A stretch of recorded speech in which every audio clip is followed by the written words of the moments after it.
Okay na mga lods, di na ako mag-intro-intro ngayon ha. Ito na yung ginawa ni Kadudong TV na maliit na mini videoke. Videoke pampurmahan talaga to ng pang design to, di pa tapos. Yung pa yung inano niya. Bali binidyoan ko lang muna para pag nangyari na makita mo talaga yun ng kabuuan. Paikutin mo konti pre. Yan ang magalaw mo. Yan. Yan po ang niya. Hindi po kalaki ng butas nito, pang D8 lang. Pwede rin adjust, pwede rin naman yan eh. Parali ayan Ayan. High tech yan. Hindi yan hindi yan nito. Pako. Kaya malaman niyo lang pag nangyari na itong binuo niyang speaker.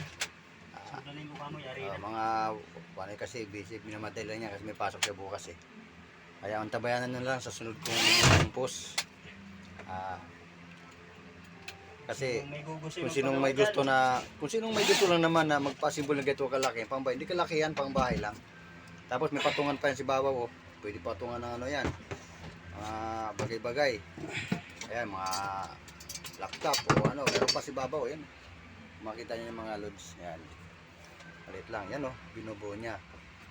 Ito, lit na speaker yan. Pero malalaman niya pag napatunog namin yan.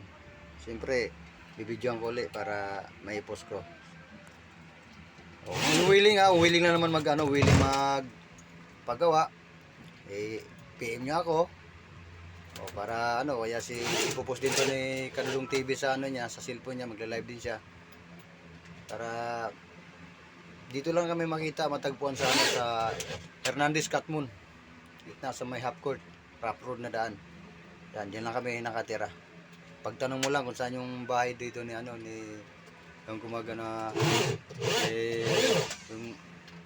gumagawa ng speaker.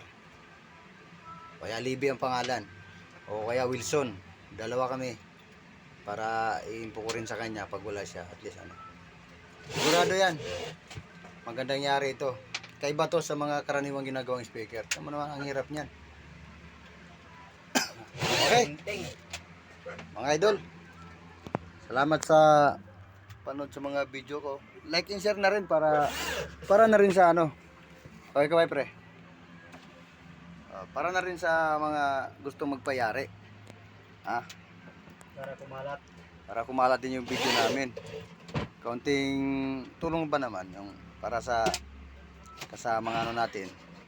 Sa mga mahilig din sa mga baffles, mga speaker. Mahilig silang mga sound system, pampawala ng stress. Eto na, hintayin nyo yan.